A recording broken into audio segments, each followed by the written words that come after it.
Hope Channel Tanzania na Mahubiri TV, nikukaribishe kwenye kipindi chetu kizuri sana ambacho kimekuwa na baraka kubwa sana katika maisha ya kila mmoja wetu, kipindi cha Na Tuombe.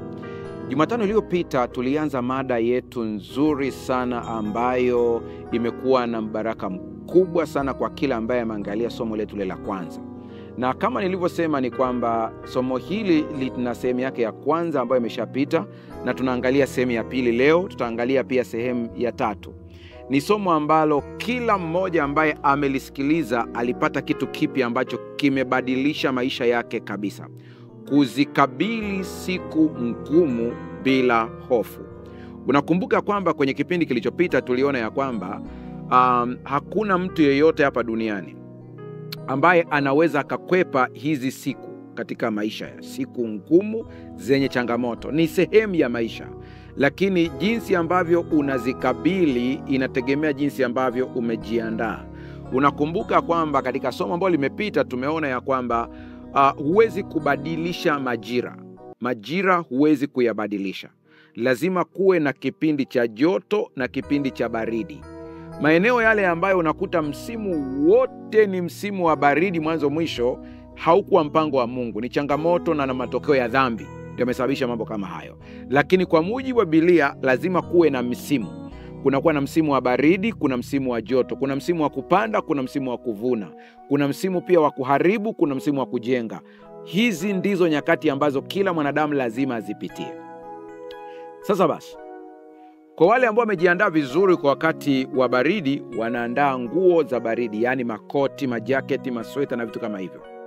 Msimu pia wa joto ukija, inatakiwa ujiandae kwa ajili ya joto. Sasa anayeteseka ni mtu ambaye ameshindwa kujiandaa kulingana na msimu. Mara nyingi tukiwa katika maisha mazuri, neema, baraka, tunasahau kujiandaa kwa ajili ya msimu mwingine ambao utakuja, ili nao tuweze kukabili vizuri kabisa.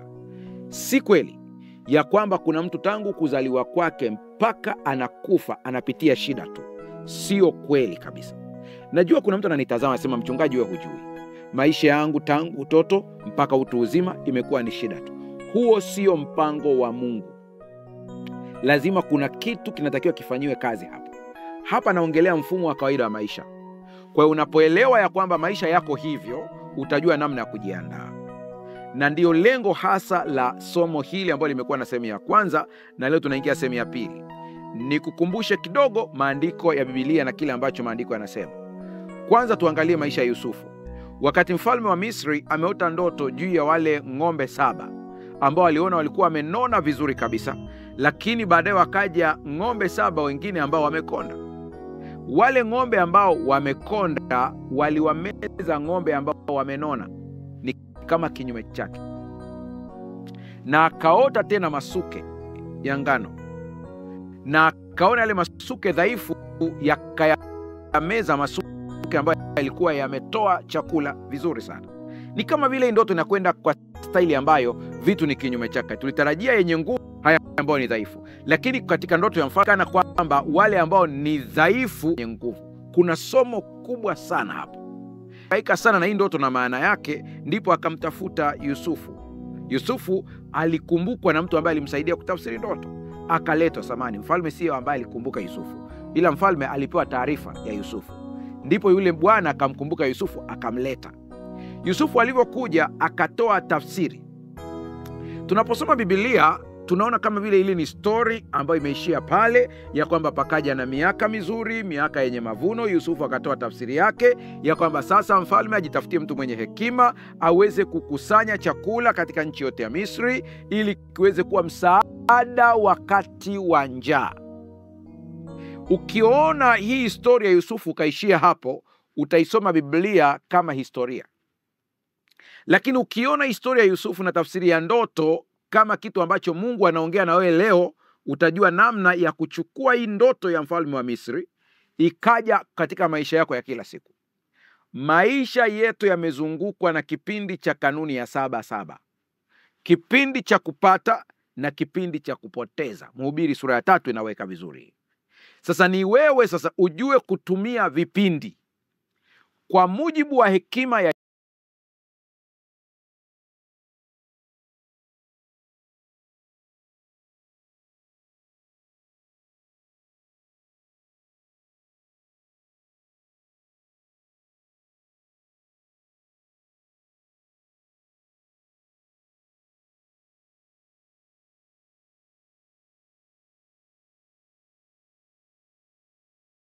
Yusufu ni kwamba Biblia limetumika likiwa linamaanisha keshia. Sasa wakati huyu keshia wake anakusanya mapato ya bosi wake, likiwa linamaanisha keshia. Sasa wakati huyu keshia wake anakusanya mapato ya bosi wake, kuna wakati huyu keshia akapokea taarifa ya kwamba bosi atamfukuza. Katika ile hadithi ambayo Yesu anaisimulia mwenyewe, anasema huyu keshia au karani akaanza kuzunguka kwa watu wote ambao wanadaiwa na bosi wake. Akamuuliza, wewe unadaiwa kiasi gani? Ngoja nitumie mahesabu ya kwetu ya Afrika Mashariki. Akamuuliza wa kwanza, unadaiwa nini na bosi wangu? Akasema, ninadaiwa mapipa 20 ya mafuta. Akamwambia, leta hati yako ya madai, andika mapipa 5. Ina maana amesamehewa mapipa 15. Unadhani huyu aliyesamehewa mapipa 15 hata mshukuru sana huyu bwana aliyemwambia kata hapo? Unaweza kusema, mchungaji, lakini mbona hapo ni kama dhuluma, anamdhulumu bosi wake? Subiri, aliyetoa hadithi sio mimi, ni Yesu. Yesu anajua kabisa hii inamaanisha kuna dhuluma hapo, lakini kuna lengo lake linaelekea hapo. Akamfuata mwingine akamuuliza, unadaiwa nini na bosi wangu? Akasema, magunia 80 ya ngano.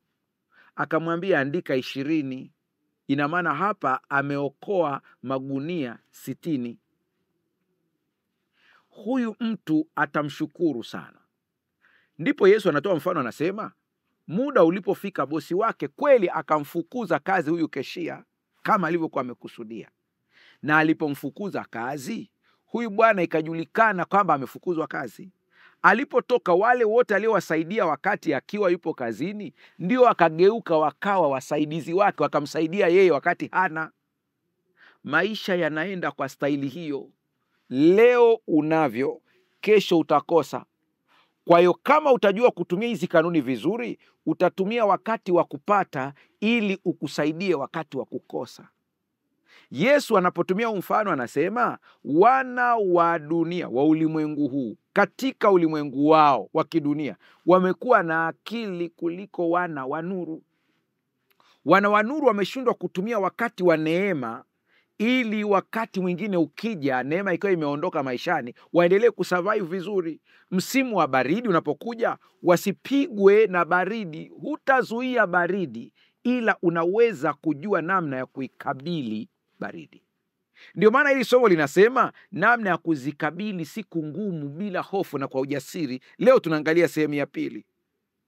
Tumeona ya kwamba katika kanuni ile ya kimungu ya Timotheo ambayo tumeelezewa pale, roho ya woga ni roho ya shetani. Mungu akatupatia sisi roho nzuri ya ujasiri, ya upendo na moyo wa kiasi. Na tukaona ya kwamba huu moyo wa kiasi ni wa muhimu sana katika kulinda afya ya kiroho na ya kiakili. Kwa sababu utakuwa na kiasi kwenye kufikiri, utakuwa na kiasi kwenye kula, utakuwa na kiasi kwenye kusema, utachunga maneno yako. Ukijua kwamba baadhi ya watu ambao unawasengenya leo, baadhi ya watu ambao unaongelesha maneno ya ukali leo, kesho watakuwa ni watu wa msaada kwako. Kwa hiyo kuwa na akiba ya maneno. Tunza. Usiongee kana kwamba leo unamalizana na mtu leo hii. Hapana. Kuna mtu leo au kuna maisha leo ambayo uko nayo mazuri kabisa, lakini hayatadumu siku zote. hayatakaa, hutakuwa hivyo siku zote. Ndio maana yake. Hebu tuombe tunapoanza kuangalia somo hili kwa kina. Tuombe. Baba yetu na Mungu wetu mtakatifu, tunapoanza kuangalia somo hili kwa kina sasa, sehemu yetu ya pili, naomba uwepo wako uwe nasi. Tusaidie tuweze kuelewa na kuchukua hatua. Asante, maana unakwenda kutenda makubwa kuliko tulivyoomba. Hata katikati ya somo hili, mtu fulani akafunguliwe dhidi ya changamoto zote, nguvu za giza, balaa na mikosi, msongo wa mawazo, magonjwa. Yani anaposikiliza tu hili somo, akapokea uponyaji. Mpaka mwisho wa somo, akakiri, nimekutana na Yesu. Ninakutukuza Yesu, maana wewe ndio utendaye kazi ndani yetu. Kwa jina lako tumeomba na kuamini. Amen. Kitabu cha Yakobo sura ile ya 4 fungu la 14 kuna maneno haya: nyinyi hamjui hata maisha yenu yatakavyokuwa kesho. Nyinyi ni kama ukungu unaotokea kwa muda mfupi tu na kutoweka. Nasoma Kiswahili cha kisasa hapa. Anachoonya Yakobo ni watu ambao wanajigamba kuhusu kesho. Ukiangalia ile mistari ambayo ni ya nyuma yake 12, 13, utaona kwamba ni watu wanajigamba juu ya kesho. Kwamba kesho tutafanya biashara, tutaingia kwenye mji ule, tutafanya hivi na hivi, tutafanya. Yani ni mtu ambaye maisha yake ya kesho ni kana kwamba anajua kila kitu jinsi kilivyo. Anachoonya ni kwamba hujui ya kesho. Yani kuna mtu ambaye leo yupo kwenye position ya madaraka mahala fulani, amepewa kazi kwenye kampuni, amepewa kazi kwenye shirika, amepewa kazi popote pale. Anaona kana kwamba hiyo kazi itadumu milele, kwa hiyo anaishi kana kwamba itaendelea kuwa hivyo hivyo. Anasahau kwamba haijui kesho yake. Unaweza leo ukawa bosi, kesho tu ukiamka unakuta kila kitu kimebadilika. Hasa hizi kazi ambazo zinategemea uteuzi wa rais, uteuzi wa bosi fulani. Hasa hizo, sina maana kwamba hizi zingine ziko salama zaidi, hapana. Hizi kazi ambazo zinategemea uteuzi, yani kesho unaweza ukashangaa kesho kibao kimegeuka. Kesho unakutana na barua uteuzi mpya. Ishi kwa umakini ukijua kwamba huna uhakika wa kesho yako. Hivyo basi kesho yako iache katika mikono ya Mungu, ili kwenye mikono ya Mungu kuna salama ya kesho yako. Hata kama mambo yabadilike, Mungu atakubeba katika mikono yake. Hiyo ndio maana yake hasa. Ndio maana mtume Yakobo anasema hivi kwenye sura ya 4 fungu la 14, anasema nyinyi hamjui hata maisha yenu yatakavyokuwa kesho. Nyinyi ni kama ukungu unaotokea kwa muda mfupi tu na kutoweka tena. Ni mara ngapi tumeona watu ambao walikuwa wafanyabiashara wakubwa, walikuwa wanaishi kwenye majumba mazuri ya fahari, magari ya kifahari, leo hii hawawezi kabisa hata kuishi kwenye hizo nyumba. Kuna nyumba moja nilikuwa naiangalia hapa kwa Tanzania, watu walionyesha kwenye mitandao ya kijamii kule Mwanza, inaonyesha kabisa ilikuwa ni nyumba ya kifahari, lakini hakuna mtu anayekaa leo. Wanasema mmiliki wakati ana pesa alikuwa anaishi maisha ya dharau sana. Ya dharau sana. Makubwa sana ya dharau. Lakini sasa ndio matokeo hayo sasa. Hakuna ujanja tena. Sikia nikwambie.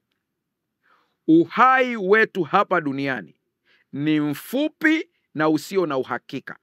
Kwa hiyo changamoto si jambo la kushangaza, bali ni sehemu ya kawaida ya safari yetu. Badala ya kuziepuka, tunapaswa kujifunza kupitia kwazo. Mchungaji, sijakuelewa. Elewa hivi, maadamu wewe ni mtu, uhai wako uko mikononi mwa Mungu aliye hai. Ya kesho huyajui. Kabidhi maisha yako katika mikono ya Mungu. Mshairi mmoja wa Afrika ya Kusini katika wimbo wake mmoja anasema, you don't know what tomorrow will bring in this crazy world. Huwezi kujua kesho itakujaje katika ulimwengu huu uliochanganyikiwa kiasi hiki. Kuna watu ambao tumeagana nao vizuri jana, tutakutana kesho, lakini hawapo tena. Ishi vizuri na watu.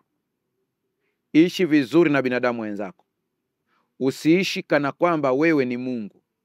Usiishi kana kwamba unashikilia uhai katika mikono yako. Uhai upo mikononi mwa Mungu. Na Mungu ameruhusu haya yote yatokee ili kuweza kudhibiti kiburi cha binadamu. Mungu atusaidie sana. Huyu unayemuona na kufungulia mlango pale ofisini kwako, tunaita watchman. Huyu ambaye unamuona ni karani tu, secretary pale ofisini kwako, wewe ndio bosi wako. Kuna siku utashangaa ni mtu wa msaada mkubwa sana kwenye maisha yako. Mungu atusaidie tuweze kuelewa hili vizuri. Sikiliza vizuri hili. Kwa mtazamo wa Mungu, changamoto hazijaja kutuvunja, bali kutujenga. Ni walimu wa maisha wanaotufundisha subira, uthabiti na jinsi ya kumtegemea Mungu zaidi kuliko tunavyoweza kujitegemea sisi wenyewe. Zinapofika, tunapaswa kuziangalia kama darasa linalotufundisha imani ya kina na uhusiano wa karibu zaidi na Mungu wetu. Nimesema ni kuzikabili changamoto siku ngumu bila hofu, sehemu ya pili. Kwa hiyo changamoto zote ambazo zinakuja kwenye maisha yako inategemea unazitazamaje. Mtazamo wako utaamua jinsi unavyojisikia. Jinsi unavyojisikia itaamua jinsi utakavyotenda. If you change the way you look at things, things you look at will change. Cha msingi ni kubadilisha unavyoangalia mambo. Ukibadilisha jinsi unavyoangalia mambo, mambo unayoyaangalia yatabadilika. Kwa hiyo changamoto unayoipitia ione kama mwalimu anayekufundisha. Mchungaji, bado sijakuelewa. Kilichomwangusha Lucifer ni kiburi. Kiburi cha kuona kwamba yeye ndiye chanzo cha kila kitu, wakati chanzo cha kila kitu ni Mungu. Ndio. Yeye alikuwa mbeba nuru. Akaona kubeba nuru ni kama ndio yote. Mungu anaruhusu baadhi ya mambo yatupate ili tusije tukaangushwa na kiburi na kujiona kama Lucifer alivyo. Kwa kuna wakati hiyo ambao umeita wewe ni hasara, ni kitu ambacho Mungu ameruhusu, sijasema amekileta. Ameruhusu kikupate ili ujue kwamba maisha yako hayategemei pesa tu, yanamtegemea Mungu aliye chanzo. Na yote ni kwa ajili ya faida yako wewe mwenyewe, kwa sababu kama utategemea pesa, pesa zinakwisha, lakini ukimtegemea Mungu, Mungu anadumu. Shida ni mwalimu, badilisha jinsi unavyoangalia mambo. Ni kama vile umenisikia sana kwenye mahubiri mara kadhaa nikikazia habari ya kufunga. Nikasema binadamu kwanza anategemewa afunge. Huo ni mpango kabisa. Mungu anategemea ufanye hivyo. Ndio maana Yesu katika Agano Jipya anaposema nanyi mnapofunga au mkifunga, ina maana anatarajia kwamba lazima mtoto wa Mungu aingie kwenye mfungo. Lakini kasema mfungo sio lengo la kwamba Mungu anataka tufunge ili tujitese. Hapana. Lengo la kufunga ni kufunga ni kutufanya sisi wenyewe tuweze kuwa na uwezo wa kumsikia Mungu anapotusemesha. Watu wakubwa wote katika Biblia ambao unafahamu wewe waliweza kumsikia Mungu vizuri zaidi wakiwa katika hali ya kufunga. Musa siku 40, Elia siku 40, Yesu siku 40. Kanisa la mitume walipohitaji kuchagua mtu wa kushika ile nafasi ya Yuda, kanisa lilifunga. Wakapewa mtu anaitwa Matias. Wanapochagua wale mashemasi kwa ajili ya kusaidia kazi pale kwenye kanisa la mitume, walifunga, wakampata Stefano na wengine wengi. Ndivyo ilivyo. Kwa hiyo kufunga sio kujitesa, ila ni kujialign, ni kujiweka vizuri tuweze kumsikia Mungu. Lakini kingine, kufunga kunatakasa mwili. Kwa hiyo kuna wakati Mungu anatuelekeza jambo, lakini kwa kuwa mwili wetu ni dhaifu, hauwezi kupokea maelekezo ya kimungu. Lakini pia kufunga kunasafisha ubongo. Kaangalia kina Daniel, Shadraka, Meshaki na Abednego walipofunga kwa muda siku 10. Mpaka kuna mfumo wa kufunga umeelekezwa sasa hivi unaitwa mfungo wa Danieli. Siku 10 walikuwa wanaishi kwa maji na mboga za majani. Akili zikawa zaidi kwa ubora kuliko wengine wote. Sio swala la kitheolojia peke yake, lakini sayansi imeprove ya kwamba mtu ambaye anaingia kwenye mfungo wa Danieli kwa muda siku 10, akili yake inakuwa more clear, inafunguka zaidi, inaona vitu zaidi. Lakini una habari, moja ya baraka kubwa ya mfungo ni hii. Kufunga wakati ile njaa inapokuuma, unaposikia maumivu ya njaa, ni kitu ambacho Mungu anakuambia usione ya kwamba ukipata chakula kila siku. Wote binadamu wanapata chakula kila siku kama wewe. Njaa inapokuuma wakati wa mfungo, unakumbushwa kuna mwenzako yuko Sudan, hajapata chakula. Kuna mwenzako yuko Somalia, hajapata chakula. Kuna mwenzako yuko Palestina, hajapata chakula kwa muda mrefu. Maumivu haya kuna mwenzako ameyapitia kwa muda mwezi mzima. Inakufundisha unyenyekevu na kumshukuru Mungu siku ukipata chakula. Ndio maana ukiangalia maisha ya Yesu alipoambiwa aombee chakula, Yesu hakuombea chakula kama tunavyoomba sisi leo. Sisi tunaomba maombi ambayo nadhani hata malaika wanatusikiliza na tumeyazoea. Hata mimi nayaomba wakati mwingine, najikosoa nikishamaliza. Mungu bariki chakula kijenge miili yetu. Hayo ndio maombi tunayoomba. Yaani kama akijabarikiwa kisingekuja mezani wala kisingeiva. Na kuna watu ambao hawajaomba lakini bado kinajenga miili.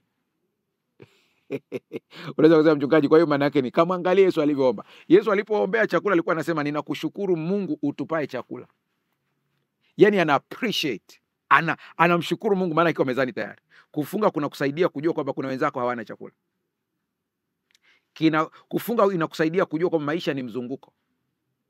Kuna leo utakuwa nacho, kuna siku utakuwa nacho.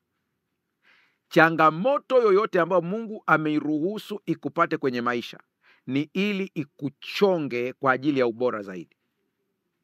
Siku moja tulikuwa kwenye gari, nilitoka kuweka wakfu ofisi moja pale Dar es Salaam. Kwa hiyo wananisindikiza tunarudi. Sasa katika mjadala kwenye gari tulikuwa tunajadili juu ya Mungu anavyotusaidia kupitia changamoto zetu. Mmoja akauliza swali tukiwa kwenye gari pale. Akasema, lakini mchungaji, kwani ni lazima mtu apitie changamoto ndipo aweze kufikia kwenye ubora na ukuu? Nikamwambia ndio. Akasema, mbona kuna watu ambao wanaenda kwenye ubora na ukuu bila kupitia changamoto? Jibu ni hili, hakuna mtu ambaye anafikia ukuu au ubora ambao Mungu ameukusudia bila kupitia changamoto. Ila ni kwamba unachokiita changamoto wewe, huenda kwa mwenzako sio changamoto. Kwa hiyo yeye kuna changamoto yake anapitia kulingana na uelewa na level yake. Kabla Daudi hajawa mfalme, alichunga kondoo kwanza. Alijificha kwenye mapango akimkimbia Sauli. Aliwekewa Sauli mbele yake ili aweze kumwangamiza, lakini akaacha kwa sababu tu ya maelekezo ya kimungu. Kabla Musa hajawa baba wa taifa la Israeli, alipita kuchunga kondoo kwanza kwa Yethro, kutoka ikulu hadi kuwa mchunga kondoo, houseboy. Nenda ukaangalie watu wote ambao unaona, hata ambao unasema kwamba walirithi mali kutoka kwa wazazi wao, kwa hiyo maisha yao yalikuwa ni mazuri tu. Sikiliza nikuambie, hata wao wana changamoto kulingana na levo yake. Bado hujanielewa. Kuna mtu hivi tunavyoongea ana Mercedes Benz. Ombi lake kwa Mungu ni kwamba anahitaji avuke kwenye hiyo aina ya benzi alionayo aende kwenye benzi nyingine. Ila tuna mtu hivi sasa hivi ombi lake ni Mungu ampatie basketi. Na kuna mtu hapa ombi lake ni ili tu Mungu aweze kumpatia bodaboda. Yaani pikipiki tu atamshukuru Mungu sana. Lakini kuna mtu ameshavuka level ya pikipiki, anatamani gari ambayo anamwambia Mungu hata kama ni used hapa Bongo, hapa Tanzania, Mungu nipe. Kwa hiyo utagundua kwamba kila mtu ana changamoto kulingana na level yake. Lakini zote hizi usipojua namna ya kuvuka bila kupata changamoto, yani bila kuumia, usipojua namna ya kuvuka, itakutesa kweli kweli. Kumbuka, Mungu anaporuhusu jambo lolote likupate, Baba yako wa mbinguni anapoliruhusu likupate, aliliona mapema, alijua kwamba lingetokea, lakini ameliacha kwa ajili ya faida yako. Shida, changamoto ni mwalimu, lakini wakati mwingine pia ni sabuni ya kututakasa. Pale dhambi ilipozidi, neema ilizidi kuwa nyingi zaidi. Mungu atusaidie tuweze kuelewa hili vizuri. Sikia, hofu ni adui anayetaka kuishi ndani yetu. Rafiki yangu unanitazama, Shetani hana nguvu kubwa kama unavyofikiria. Hawezi kumzidi Mungu. Nimesema hili, narudia, hawezi kumzidi Mungu. Lakini naye ana silaha yake kubwa. Ukigundua hiyo silaha yake na ukajua namna ya kuipangua, umemdhibiti kabisa. Katika yote milango ambayo Shetani anaweza kuitumia kuingia kwetu, atatumia silaha zote ambazo unazijua wewe. Lakini nikuambie sasa siri hii uweze kuielewa. Silaha yake kubwa kuliko zote ni moja tu, inaitwa hofu. Hiyo ndio akijua, yani ana silaha zake nyingi vidogo vidogo, lakini kuna moja akiitoa, hiyo ndio silaha yake kubwa. Ukiweza kuipangua, hakuna silaha nyingine ya Shetani ambayo atakuweza nayo. Haipo. Ukiweza kuipangua hii moja tu, inaitwa hofu. Biblia ina neno usiogope zaidi ya mara 360 na. Inategemea lugha unayoitumia. Ukitumia Kiswahili utahesabu huenda zikapungua au zikaongezeka.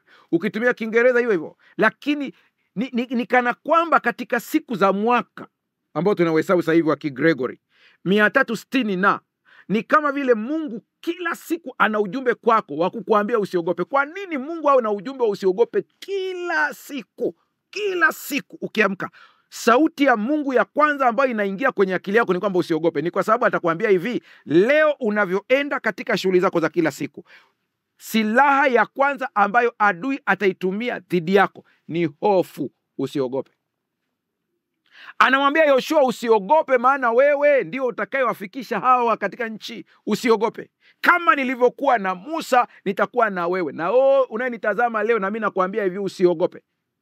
Ataweza kutumia chochote kile katika siku, lakini target yake mwisho ni kukupa hofu. Ndio hapo ndipo lengo. Unaona kitabu cha Ufunuo kinasema usiogope.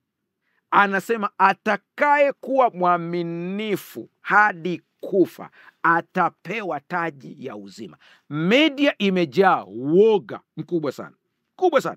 Na nikuambie, nenda kaangalia wapigania uhuru waliokuwa wanapigania uhuru katika mataifa ya Kiafrika na mengineyo. Kilichowafanya wakapambana hadi nchi zikawa huru ni kwamba walishinda woga. Hicho tu. Adui yeyote anatumia woga, vitisho. Wakati serikali ya Kirumi ilipokuwa inatafuta kuwakandamiza Wakristo ili wasiweze kusambaa katika utawala wa Kirumi, ilitumia mateso kama njia ya kuadhibiti. Nini hapo kimejificha? Hofu. Hiyo ndio silaha kubwa sana. Sikia, hofu mara nyingi huonekana kama kivuli chepesi, lakini kwa uhalisia ni adui hatari zaidi kuliko changamoto zenyewe. Hofu huja kimya kimya, ikianza kama wazo dogo la wasiwasi au shaka, lakini ikipewa nafasi huota mizizi na kuwa mti mrefu unaotoa matunda ya kukata tamaa, wasiwasi na kutokuamini. Je, mnakumbuka stori ya Petro wakati amemwambia Yesu kwamba nitembee juu ya maji? Akatembea juu ya maji. Lakini maandiko yanasema, mbona uliona shaka? Mbona uliona shaka? Ina maana alipoona upepo aliona shaka. Shaka, kuna kitu gani kimejificha hapo? Hofu ya kuzama. Hofu ya kuzama. Hiyo ndiyo ambayo adui anaitumia ya kwanza. Nikwambie wewe ambaye kuna wakati mwingine umeogopa kuwekeza, ungevaa ujasiri ukaanza kufanya ile biashara ambayo kila siku unaogopa kuianzisha, sasa hivi ungekuwa mbali sana. Kuna mtu umeahirisha kusoma, kila wakati unaahirisha kusoma. Kuna kitu kinakusukuma, apply bachelor, apply open university, apply online, apply. Kila siku unaogopa, itakuwa kuaje? Hivi nitafanikiwa kweli? Nitafaulu kweli? Siku ambapo umeendelea ukaendelea kuogopa, kila wakati unaendelea kuogopa, miaka inaenda, wenzako walioanza wameshamaliza masomo. Ungelivaa ujasiri ukaanza kusoma, ungekuwa umeshamaliza degree yako, diploma yako, ungemaliza masters yako, PhD yako, ingekuwa imeshaisha, kwa sababu siku hazigadi. Vaa ujasiri, songa mbele. Kuna baadhi ya vijana ambao wanaogopa kuoa kwa sababu wanaogopa uchumi. Mambo hayajakaa sawa. Hakuna siku mambo yatakaa sawa. Vaa ujasiri. Ukishaingia kwenye majukumu utaanza kuona automatic kuna baadhi ya vitu unavishinda hapo hapo. Woga ndicho kitu ambacho kimekushikilia. Sikiliza maneno haya. Mtu anayekubali hofu imtawale huacha kuona fursa, au anashindwa kuona fursa. Huacha kuona mwanga wa matumaini na badala yake huona giza lisiloisha. Hofu inakausha, huzuia maendeleo na huua ndoto hata kabla hazijaanza. Siku zote wakati Goliati anawapigia kelele wa Israeli, walikuwa wanaogopa kumkabili. Mtoto mdogo kabisa mwenye nguvu kidogo anaitwa Daudi. Kilichosababisha atumiwe na Mungu ni kwa sababu alishinda hofu. Nataka nikuambie, kama kuna kitu ambacho natakiwa ukiepuke, sio changamoto, epuka hofu. Mtu yeyote jasiri anaweza kukabili changamoto yoyote ambayo iko mbele yake. Mara nyingi watu hushindwa si kwa sababu ya matatizo yao kwamba ni makubwa, bali kwa sababu hofu imekuwa kubwa zaidi kuliko matatizo yenyewe. Wanaanza kuishi kwa tahadhari kupita kiasi, wakihofia kushindwa hata kabla ya kujaribu. Huenda unanitazama, huu ndio utumwa ambao umekushikilia kila siku. Kijana, una degree, umekaa miaka 2-3, hujatumia elimu yako ulionayo, kwa sababu kila ukiapply hakuna ajira. Ukiambia fanya biashara, unasema sina uzoefu. Ukiambia nenda ukafanya kuingize kipato, unaogopa kushindwa. Unaogopa pia watu watakuonaje, amesoma degree lakini sasa hivi anauza nyanya. Hicho ndicho unachokiogopa. Hofu hiyo imekushika kiasi kwamba umeshindwa kuingiza kipato mpaka leo. Una miaka 3 na una cheti. Vaa ujasiri, usijali watu watakavyosema, jali Mungu anavyosema. Hicho ndio kitu muhimu sana katika maisha yako. Nikwambie, ushindi na mafanikio yako mbele tu, ng'ambo pale mbele tu. Lakini kabla ya kufika, kuna bonde liko hapa linaitwa hofu. Ukikubali kulivuka, kule mbele yake ndipo kuna mafanikio yako. Kila kitu kiko kule. Kabla hawajaingia Kanaani, hawakuingia kiurahisi. Walipambana na bahari ya Shamu, wakavuka. Wakapambana na mto Yordani, wakavuka. Walipambana na Wayebusi, wakapambana na makabila mengi hapo ya kuwazuia, wakavuka. Na mimi nikwambie, hakuna mafanikio yasiyogubikwa na changamoto. Usijidanganye. Hata ukiamua kumpokea Yesu, utapambana na vitu vingi vya kukuzuia ili usimpokee Yesu. Utapambana na ndugu ambao watakuzomea. Utapambana na watu ambao watakuambia umefanya uchaguzi gani. Utapambana na watu ambao watakuzomea wakikwambia kwamba tangu mpokee Yesu mbona hatuoni badiliko lolote. Tabia yako iko vile vile. Huko unapambana. Nataka nikwambie, usimwachie Yesu. Endelea kubaki magotini, endelea kusoma neno, endelea kuomba mpaka utakapobadilishwa kabisa. Yakobo alipovuka bonde la hofu, akamkamata yule malaika, akamwambia sikuachi mpaka unibariki. Katika usiku ule anamenyana naye, alipata maumivu kwa sababu tu aliguswa katika uvungu wa paja lake, akateguka. Na mimi nataka nikuambie, mambo yote mazuri yana maumivu, lakini ukijawa na ujasiri, ukavuka yale maumivu, ukaenda upande wa pili, ndipo baraka yako ilipojaa. Mungu akusaidie uweze kushinda hofu. Kuna mtu ambaye Yesu anakuita uweze kumpokea, lakini hofu imekukamata. Nikibatizwa itakuwaje? Watu watanionaje? Familia yangu itanionaje? Ni mimi peke yangu tu ambaye ninajua haya mambo. Wataniambia nimeenda kinyume na dini ya uzoefu wa familia. Kuingia mbinguni hakutegemei familia, ni msimamo wako wewe mwenyewe. Siku ya hukumu hutasimama na baba na mama, utasimama wewe peke yako. Peke yako mbele ya kiti cha hukumu. Hofu itasababisha hata usiingie mbinguni. Biblia iko wazi kabisa. Lakini waoga, wazinzi, wachawi, sehemu yao ni katika ziwa la moto na waabuduo sanamu. Hebu angalia katika hiyo listi hapo. Waoga wametajwa hapo. Kwa sababu kuna vitu ambavyo Mungu alikuwa tayari kukutendea, lakini woga ndio umekushikilia. Ungekuwa umeshabatizwa zamani baada ya kujua ukweli wa neno la Mungu, lakini woga umekushikilia. Unawaza asubuhi nikianza kwenda kanisani majirani wataniuliza, hivi na wewe umeshakuwa? Woga. Sikia maneno haya. Kitabu cha Huduma ya Uponyaji, ukurasa 249. Mwandishi anasema, Ellen White, mioyo yenye hofu yahitaji kutiwa moyo kwa tumaini na imani kwa Mungu. Rafiki yangu, hiki ambacho nakifanya hapa ni kukutia moyo. Natamani utoke hapo ulipo. Achana na maombolezo. Ni wakati wa kuinuka na kukabili mambo yaliyoko mbele yetu. Achana na kuomboleza. Achana na hizo tunaita excuses. Unaanza kusingizia, kwa sababu wazazi wangu hawakuwa ndio maana mimi ni. Kwa sababu mjomba hakunisaidia ndio sababu mimi ni. Hizo excuses zote hizo unazitoa wewe, zinafunga mlango wa kuona masuluhisho. Ubongo wako unaridhika kwamba ile hali ulionayo ni haki yako kuwa nayo. Hapana. Hapana. Wewe umezaliwa kuwa bora zaidi ya hivyo ulivyo kabisa. Toka katika maombolezo, achana na kuvaa magunia na kujipaka majivu. Amka, anza kujipaka mafuta na kusonga mbele kwa imani. Ukweli huu unatufunulia siri ya kushinda hofu.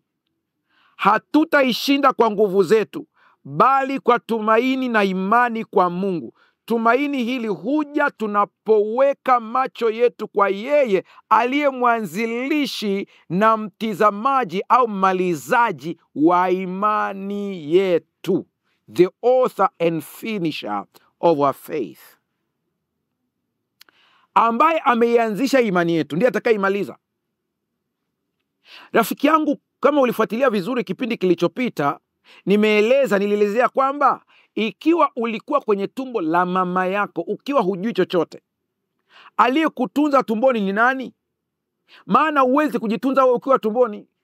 Ulitegemea chakula cha mama kwa mfumo wa kimungu uliowekwa, ambao Mungu alielekeza mfumo wa mwili kwa amri ya neno lake, ya kwamba chakula cha mama kitengenezwe na kiingie ndani yako ili uweze kusurvive miezi 9 kwenye ile tumbo. Na huyu Mungu akatengeneza mazingira yake kwa amri ya neno lake, ukazaliwa. Akatoa maelekezo kwa huyu mama ili akutunze mpaka umekuwa mtu mzima. Uniambia kwamba huyu Mungu aliyefanya yote haya anashindwa kukubeba leo, kiasi kwamba umekuwa na hofu, kiasi kwamba hulali usingizi kwa sababu ya msongo wa mawazo, kwa sababu ya kesho yako? Yesu anasema, msijisumbue, mle nini, mnywe nini. Waangalieni ndege wa angani, hawapandi, hawatunzi katika ghala, anayewatunza ni Baba. Wengi wakiangalia hili neno nadhani kama Yesu anatufundisha uvivu, lakini hajatufundisha uvivu. Ametufundisha kufanya kazi kwa hekima. Angalia kwenye andiko hilo hilo, msijisumbue mle nini mnywe nini. Kwenye andiko hilo hilo amesema, bali utafuteni kwanza ufalme wake na haki yake. Hakuna uvivu hapo, kuna kutafuta. Unatafuta nini? Ufalme wake. Katika kutafuta ufalme wake, haya mengine unazidishiwa. Maana katika ufalme wake ndipo utajua ya kwamba yoyote tunayoyapata katika ulimwengu wa kimwili lazima tuyapate kwanza katika ulimwengu wa kiroho. Ndio.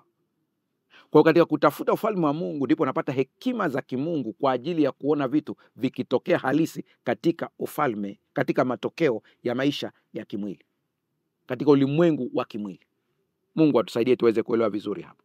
Sasa hebu angalia maandiko ya Mungu jinsi yanavyosema. Usiogope. Sasa kuna hila ambazo adui anazitumia ili unapoingia kwenye hizi siku ngumu atumie hiyo kama nafasi yake au mlango wa kukutesa na kukusumbua. Watu walioenda kwa waganga wakapiga ramli kule, wakajiingiza, wakafanya uzinzi na miungu. Maana kitendo kile ukiona mara nyingi Biblia inasema au asherati na nini, mara nyingi sana, pamoja na kwamba anaongelea hii tendo lingine, lakini mara nyingi sana anaongelea habari ya ibada ya sanamu. Kitendo cha kwenda kumwabudu Mungu mwingine ni washerati. Maana kwa mujibu wa unabii Mungu ndiye mume, lakini kanisa ndiye mwanamke. Ibada ni tendo la ndoa. Ndio. Watu wengi sana ambao walienda kutiwa unajisi na miungu mingine, kilichowafanya waende ni hofu.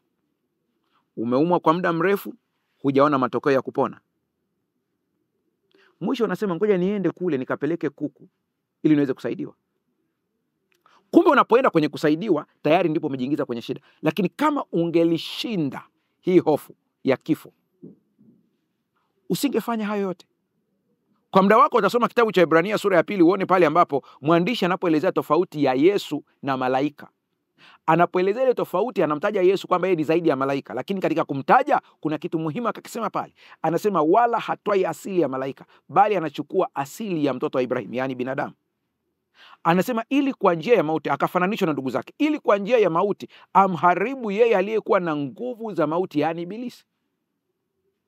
Kwa sababu kwa hofu ya mauti aliwafanya watumwa binadamu. Kwa hiyo kwa lugha nyingine Yesu anachosema, mwandishi wa kitabu cha Ibrania anachosema ni kwamba Yesu anapoingia mautini na kutoka, ni anatuambia kwamba msitishiwe mkakana imani kwa sababu ya kifo. Msishangae kina Petro wakirudi wakiamua kutundikwa msalabani kichwa chini miguu juu, ni kwa sababu kwao walikuja kugundua kifo si lolote si chochote mbele ya Mungu. Yesu alishinda mauti. Nini kinachokufanya wewe uanze kuogopa mpaka uende upande wa pili? Ni mali za dunia hii. Unatafuta kufanikiwa, kwa umeamua kwenda huko uanze kuingia kwa miungu mingine ili uweze kupata mali ya dunia hii. Unajua madhara unachokifanya wewe? Ni bora kufanikiwa ukiwa katika njia ya Mungu, hata kama ni kwa kuchelewa, kwa mujibu wa mtazamo wa kibinadamu, kuliko upate mali za dunia kwa haraka lakini ukapoteza nafsi yako. Shetani anatumia mbinu hizi zifuatazo ili kuweza kudhibiti na kukuingiza katika ugumu. Sikiliza. Namba moja. Angalia slide yako hapo kwa wale ambao mnaangalia kwa njia ya television. Kudanganya, kupotosha na kushtaki. Kuelewa hofu kunahitaji kufahamu mbinu za kiroho ambazo adui wa roho anatumia. Lengo kuu la shetani ni kututenga na uhusiano wetu na Mungu. Anafanya hivyo kwa kutumia hila kadhaa. Ndio lengo lake. Umewahi kuona ile andiko la Biblia ambapo anasema mwizi haji ila avunje na kuiba? Kwa hiyo anapovunja na kuiba, lengo lake ni kuweka mbali. Yaani shetani anachohitaji ni akuweke mbali na Mungu ili aweze akutoe kwenye cycle, akutoe kwenye zizi. Anapokutoa kwenye zizi, anajua huko ndiko anataka kukurarua na kukuua. Lakini ukiwa ndani ya zizi, yani maadamu imani yako bado imejengwa kwa Kristo, shetani hawezi kukufanya chochote kile. Hawezi kufanya chochote na kuhakikishia. Hawezi kabisa. Sasa mbinu ambazo wanazitumia ni zipi? Sikia ya kwanza, nataka uitazame kwa umakini vizuri kabisa. Ya kwanza kabisa, kupotosha tabia ya Mungu. Hii ni mbinu anayoitumia, na wakati wa siku zile za changamoto anaitumia sana hii kukutesa kisaikolojia. Kupotosha tabia ya Mungu. Soma vizuri hapo hiyo slide na usikilize unayefuatilia kwa njia ya redio. Mkakati wa kwanza wa shetani ni kuharibu sura ya kweli ya Mungu katika mioyo ya waumini. Anajaribu kutushawishi kwamba Mungu yu kinyume chetu, ametuacha au anatuadhibu kwa ajili ya makosa yetu. Kwa hiyo wakati ukipitia ugumu wowote kwenye maisha, shetani ambacho mbinu yake ya kwanza ambayo anaitumia kwako, anakuambia kwamba wewe hapo Mungu anakupiga. Mungu ni adui yako. Nayo mawazo yanapokuja, kuna maombi hata unavyoomba, unaomba tofauti na inavyotakiwa. Kwa hiyo badala ya kujifunza na kutoka kwa wakati kwenye ile changamoto, unajigandamiza zaidi na kujishusha chini kabisa na kujimaliza kabisa. Mnakumbuka kwenye somo lililopita sehemu ya kwanza nilisema kwamba unapozama kwenye maji, jinsi utakavyopiga miguu yako au mikono yako, ile staili itaamua uende mbele, uende juu au uzame. Kabisa? Sasa shetani anatumia hizi mbinu zake. Mbinu ya kwanza ni kupotosha tabia ya Mungu ili uanze kureact tofauti wakati wa changamoto. Utajuaje kwamba ameanza kushambulia? Moja, anakuambia hivi, shida unayopitia wewe, kuna makosa makubwa ambayo umetenda, Mungu anakuadhibu. Kumbuka shetani siku zote haji na uongo 100%.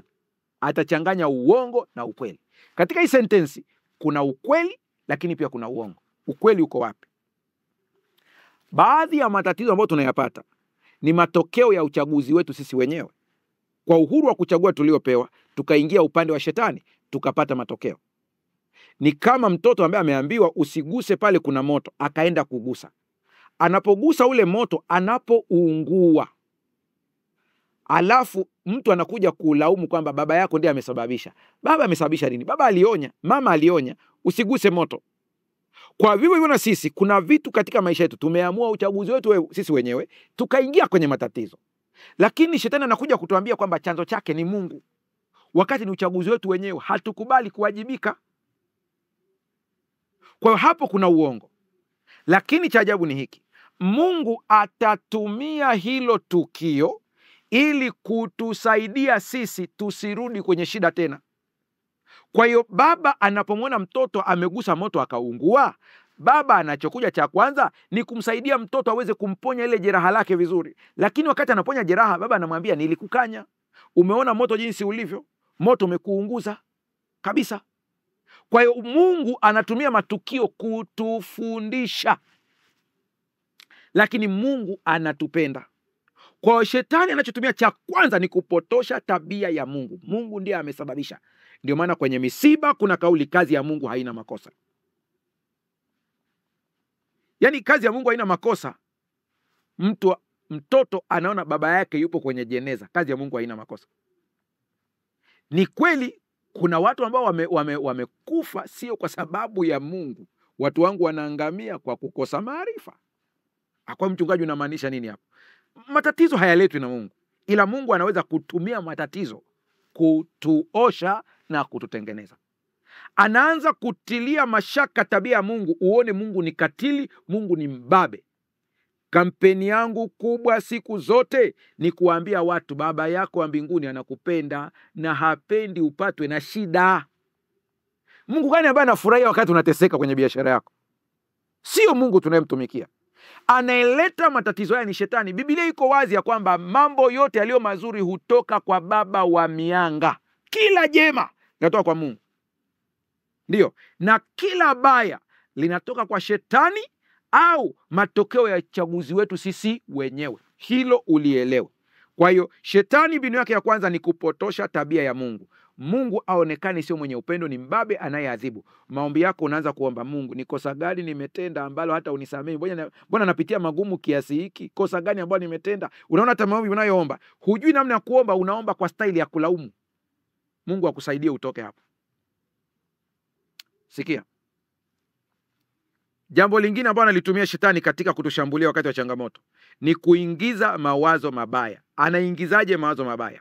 Shetani huja kwa maneno yanayovutia na kupendeza, kama vile inaonekana ya kuvutia sana, au jambo hili litakuletea furaha na faida. Hili husukuma mtu kufanya dhambi na kujitenga na Mungu, kisha anakuzomea. Wakati unapoanza anakuonyesha kile kitu ni kizuri na kinavutia na kina faida. Lakini wakati umeshaanguka sasa, umetumbukia mle sasa, ndipo anakuzomea sasa. Yeye mwenyewe anakuzomea. Yeye ndiye aliyekuingiza kwenye madawa kulevya. Taratibu akwambia kwamba utapunguza msongo wa mawazo, itakusaidia ulale usingizi, utajisikia vizuri. Taratibu. Yeye ndiye aliyekuingiza kwenye ile story ya kupiga milungula ya rushwa pale kazini, akwambia unajua utamalizia jengo lako, utafanya hivi na hivi, pesa ikipita na ikapita. Lakini leo sasa imetokea kwamba mmekamatwa, inabidi muwajibishwe. Anageuka na kuzomea. Huyo anakuzomea. Huyo anakuzomea. Yeye ndiye aliyekuambia kabisa umdanganye mtu ili upate pesa maana utafanikiwa. Ni kazi zake hizo zote hizi. Kwa ukiona jambo lolote ambalo adui analitumia kana kwamba ni zuri, kile ni chambo ili akuingize kwenye matatizo. Na mimi nakwambia, ridhika na kile ulicho nacho. Ulichokipata kwa uhalali kina baraka ndani yake. Mbinu yake nyingine ambayo anaitumia ni kupanda mbegu ya kutokuamini. Anapanda mbegu ya kutokuamini. Ikiwa kuna kitu ambacho ni cha muhimu hasa siku za mwisho, ni imani. Anahoji waziwazi neno la Mungu kama alivyofanya kwa Eva bustanini aliposema, hakika hamtakufa. Anataka kutushawishi kwamba Mungu ni muongo na kana kwamba amewanyima watu wake baraka. Ahadi zote za Mungu alizotuahidi ni amina na kweli. Lakini kuna wakati unapitia ugumu mpaka unajiuliza, hivi hiki ambacho Biblia inasema, hizi ahadi ambazo Mungu amesema, hivi ni za kweli? Hivi kweli zinapatikana kweli, au ni story tu watu wanasema, au wahubiri wanatudanganya? Mbona mimi sioni matokeo yake? Mbona mimi sioni baraka zake? Na mpaka unatoka nje ya mstari. Na mimi nataka nikuambie, wakati unapotilia mashaka uponyaji wa kimiujiza, kuna watu wanapona. Wakati unapotilia mashaka baraka za Mungu na kuwafikisha watu katika baraka za kiuchumi, kuna watu wanazipokea hizo baraka. Kwa hiyo mashaka yako hayabatilishi ahadi za Mungu. Kuna wenzako wanaenjoy kabisa. Unatakiwa utulize akili, uanze kujifunza katika shule ya Kristo hatua kwa hatua, maana baraka zote na ahadi zote za Mungu ni za kweli, hakuna ya uongo hata moja. Mungu sio mwanadamu hata aseme uongo. Mungu ni mkweli. Kitendo cha wewe kuto kupata hakibatilishi ahadi ya Mungu. Kuna watu wanaenjoy kweli kweli. Kuna watu ambao wanafurahia msalaba wa Kristo. Kuna watu wanafurahia maisha ndani ya Kristo Yesu. Tuliza akili yako, rudi kwenye mstari na utaanza kuona baraka zake zikimiminika. Nataka nikuambie, unanitazama, ninaamini kwa 100%, huwezi kunitoa hapa. kwamba Mungu anafurahia watoto wake wakifurahia. Mateso ni matokeo ya shetani. Mungu anafurahia na wewe ukifurahia. Mungu anafurahia na wewe ukiwa na fedha ya kulipia ada watoto wako kwa amani. Hiyo ndio furaha ya Mungu kabisa kabisa. Mateso sio mpango wake. Ninapoongelea uchumi kiroho nasema hivi, na hii ndio ukweli. Kila ufalme wa katika ulimwengu wa kiroho, uwe ni nuru au ni giza, falme hizi mbili zote zinatajirisha watu wake. Ndio, zote zinatajirisha, kwa sababu katika kuwatajirisha watu wake ni kwa lengo la kujenga ufalme husika. Kwa hiyo ukiamua, chagueni hivi leo mtakayemtumikia. Mimi na nyumba yangu tumeamua kumtumikia Bwana. Ukiamua kumtumikia shetani, atakupa unayotaka kwa gharama ya nafsi yako. Ukiamua kumtumikia Mungu, atakupa kinachohitajika kwa baraka pia ya nafsi yako. Sijakuelewa mchungaji. Sio kila unachokitaka Mungu atakupa, maana baadhi ya vitu unavyotaka sio sawa kwako, vitakuharibu. Ila Mungu atakupa kinachohitajika kwa baraka ya nafsi yako. Jifunze kukaa chini ya bendera ya Mungu mmoja wa kweli aliyeko mbinguni, muumba wa mbingu na nchi na bahari na vyote vilivyomo. Sikiliza. Hofu haipaswi kuonekana kama hisia tu ya kibinadamu, bali kama mkakati wa kimakusudi wa shetani unaolenga kuharibu uhusiano wa mwanadamu na Mungu. Ndio lengo. Adui hatushambulii tu kwa matatizo, hashambulii tu kwa matatizo. Anashambulia mtazamo wa muumini kwa Mungu. Lengo lake la kwanza ni kupotosha tabia ya Mungu katika mioyo ya watu. Sijui kama umegundua hiki kitu, kwamba katika masomo yangu yote nina theme moja tu. Nitatumia staili tofauti kufundisha, lakini theme yangu ni moja tu. Ndio maana hata Biblia ina injili 4, lakini theme ni moja: ufalme wa Mungu umekuja. Na mimi masomo yangu yote utakuwa nisikiliza, theme yangu ni moja: Baba yako wa mbinguni anakupenda. Anakupenda. Usiamini uongo wa shetani kwamba upendo. Uhusiano wako na Mungu ni kitu cha muhimu kuliko hata matendo yako. Ndio, kuna watu wana matendo mazuri lakini wana nia potofu. Unapokuwa na uhusiano sahihi na Mungu, utazalisha matendo mazuri ambayo sio lengo la kupata ufalme, ila kwa vile tayari umeshapata ufalme. Lakini yote hayawezekani kama una mashaka na upendo wa Mungu kwako. Ni nini kitakachotutenga na upendo wa Kristo? Je, ni mauti? Je, ni kifo? Je, ni kukosa nguo? Je, ni upanga? Je, ni yaliyopo au yatakayokuwepo? Je, ni vinavyoonekana au visivyoonekana? Paulo anasema hakuna kitakachotutenga na upendo wa Kristo, wala malaika, wala nguvu za giza. Hakuna kitakachotutenga na upendo wa Kristo. Nataka unielewe na nisikiliza hapa. Unapendwa na Baba yako wa mbinguni kiasi kwamba ilipobidi kutoa gharama ya mauti, hakutuma malaika. Alikuja Yesu Kristo, chapa halisi ya Baba, akaja kufa ili uweze kuokolewa. Leo hivi shetani anakudanganya, anakuambia Mungu anakuchukia kwa sababu ABCD. Orodhesha sababu zote ambazo unaweza kuniambia hizi zinasababisha Mungu akuchukie. Hakuna ambayo ina mashiko hata moja. Sasa mchungaji, unamaanisha? Namaanisha hivi: Mungu anachukia matendo yako maovu, yote anayachukia, lakini anakupenda wewe.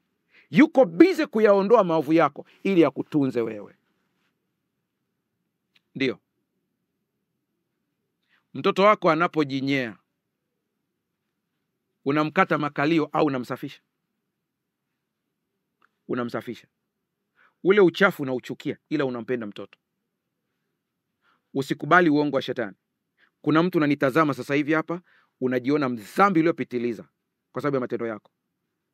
Ndio, Mungu anachukia matendo yako, lakini anakupenda wewe. Siwezi kusahau tukiwa pale Magomeni Mwembe Chai, wakati wa mkutano ule wa net event, wakati ile kamati ya uinjilisti na kutembelea ilivyokuwa inaleta watu mbalimbali. Katika watu ambao nilikutana nao ni dada wale ambao wanafanya biashara ya kujiuza. Mmoja wakati ninaongea naye analia machozi, anaambia mchungaji, haya matendo ninayafanya sio kwamba napenda, natamani niache. Akanambia na mimi, ananiambia yule dada pale, tuko pale ofisini kwa ofisi ya mchungaji. Ananiambia mchungaji, mimi nakufahamu sana. nimeangalia masomo yako mengi sana, na nimetazama na nimeelewa. Na kati ya kitu ambacho ulikifundisha nikakosa usingizi, ananisimulia. Anasema ni siku ulipoeleza kwamba kila mtu unayelala naye unabeba energy yake, nguvu yake na mikosi. Anasema nimeona hii biashara hailipi. Natamani nitoke, na nimeamua hata kama sina pesa nitaondoka, nitaachana na hii biashara. Ila natamani unifundishe ninaondokaje na kuondoa hizi energy chafu ambao nimebeba za wateja walio wengi sana. Namshukuru Mungu, ile dada anaendelea vizuri mpaka sasa.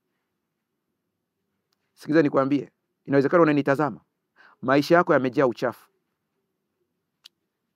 mpaka wewe mwenyewe unajichukia. Mimi na habari njema kwako. Unapompokea Yesu Kristo kuwa Bwana na Mwokozi wa maisha yako, ni hatua kubwa kuliko zote, kwa kuwa Baba yako wa mbinguni anakupenda na anakutafuta kule kule ulipo, kule kule baa unakoenda anakutafuta, kule unapoenda disco anakutafuta. Unaporudi atakuelekeza kwa njia sahihi, atakusamehe dhambi, atakupa ushindi kwa njia ya Roho Mtakatifu, na hatua kwa hatua atakuingiza kwenye shule ambayo itabadili maisha yako. Unapojawa na hii imani, kuna nguvu ya ndani inayoanza ndani yako ya kushinda. Usijisikie vibaya. Baada ya maamuzi ya kumpokea Yesu, kuna wakati utajiona umeanguka tena. Lakini aliyempokea Yesu akianguka habaki pale chini, anainuka tena. Wenye haki wanaanguka pia, lakini wanainuka, hawabaki chini. Na anapoinuka, kitendo cha kuinuka, amejifunza, anaangalia alipoangukia ili asije akaanguka tena. Ndivyo inavyokuwa. Imani ni nguvu ya ndani. Sikiliza, hofu ni zao la moja kwa moja la upotoshaji. Shetani anafanya hivyo. Imani ni zaidi ya hisia, ni ngome isiyovunjika. Na shetani anajua siku ukikuza imani yako, kila kitu kwake amekosa katika maisha yako. Kitabu cha Kutoka sura ya 14 fungu la 13 kuna maneno haya: msiogope, simameni tu, mkauone wokovu wa Bwana atakaowafanyia leo. Na mimi nakutangazia unanisikiliza, usiogope, simama tu. Simama tu maana yake ni nini? Kelele hazitakoma. Usisikilize kelele, sikiliza ahadi ya Mungu. Kuna wakati hata katika imani yako maumivu ya mwili, yani ugonjwa uko pale pale, usisikilize maumivu ya ugonjwa. Mtazame Kristo anayeweza kubadili kila maumivu na kuwa furaha. Rafiki yangu, imani humfanya mtu aone majibu kabla hayajatokea. Wakati macho ya kimwili yanaona bahari ya hofu na uharibifu, macho ya imani yanaona daraja la ushindi likitengenezwa mbele yako. Hii ndio siri ya mtu anayeweza kuishi bila hofu katikati ya dhoruba. Na hii huwezi kuipata nje, utaipata ndani ya Kristo Yesu. Jumatano ijayo tunaingia sehemu ya 3 ya somo hili. Usikose. Rafiki yangu popote ulipo, mimi sijui unapitia nini sasa. Huu ni wakati wa kumtazama Mwokozi, usitazame shida. Huu ni wakati wa kubadilisha mtazamo wako. Katikati ya bahari walipita Waisraeli. Katika tanuru la moto walikuwepo Shadraka, Meshaki na Abednego. Moto haukuwaunguza. Katika mto Yordan, lilipogusa sanduku tu la Mungu aliye hai, maji yaligawanyika. Chagua leo kuwa na Yesu katika maisha yako. Hicho unachokipitia ni shule ya kujenga imani yako na kukupa ujasiri wa kusonga mbele. Popote ulipo sasa, mtazame Mwokozi, usiangalie shida zako. Sijui unapitia kitu gani, geuza macho yako ya ndani ya rohoni, mtazame Mwokozi. Mtazame Mwokozi. Endelea kukiri ushindi. Changamoto zako zote zitupe msalabani pa Mwokozi. Zitupe msalabani. Wale mnaofuatilia kwa njia ya redio, tunaingia kwenye maombi sasa. Wale mnaoangalia kwa njia ya television, tunaingia kwenye maombi sasa. Wale ambao mnaendelea kutuma maombi yenu hapo kwenye YouTube channel, tunaingia kwenye maombi sasa. Chochote unachokipitia, Mungu ni mkuu kuliko jambo hilo. Tunaingia kuomba sasa. Tunaomba. Baba yetu na Mungu mtakatifu, leo ninaomba kwa ajili ya mtazamaji na msikilizaji. Ukamtakase macho yake ya ndani, ukamgeuze mtazamo wake kuanzia leo, akaanze kuona uzuri. Mkumbushe kwa njia ya Roho Mtakatifu mambo makubwa na ya ajabu uliyomtendea, kama yule nyoka wa shaba aliyeinuliwa na Musa. Wote waliomtazama wakiwa wameumwa na nyoka wa moto walipokea uponyaji. Na leo tunakutazama Yesu katika msalaba wa Kalvari, ukiwa umebeba maumivu yetu, ukiwa umebeba magonjwa yetu, ukiwa umebeba misongo yetu, yote tunaileta katika msalaba wa Kalvari. Ndugu yangu unayesikiliza kipindi hiki na kufuatilia, taja tatizo lako ndani ya moyo wako sasa. Sema ndani ya moyo kwamba nalipeleka msalabani pa Mwokozi. Litaje kwa jina. Na kuachia dakika moja, taja hilo jambo, lipeleke msalabani. Hata kama ni ugonjwa, utasikia ukiondoka sasa. Kama ni nguvu za giza, utasikia zikiondoka sasa. Endelea kutaja. Kwa imani, kuna mtu amefunguliwa hapa sasa hivi. Kwa imani. Mtazame Mwokozi. Baba, ninakutukuza kwa ajili ya wote ambao leo wanapokea kufunguliwa kwao. Nguvu za giza zinaondoka, magonjwa yanakimbia, hofu inaondoka, ujasiri unaingia, baraka zinamiminika kwa jina la Yesu Kristo. Asante maana umetenda na utatenda makubwa kuliko haya. Kwa jina la Yesu tumeomba na kuamini. Amen. Mungu akubariki sana. Endelea kutuma linki ya masomo haya kwa kasi kubwa ili wengi wafunguliwe katika kifungo cha hofu. Tukutane Jumatano ijayo tunapoingia sehemu ya 3, uzikabili siku ngumu bila hofu na ujasiri. Bwana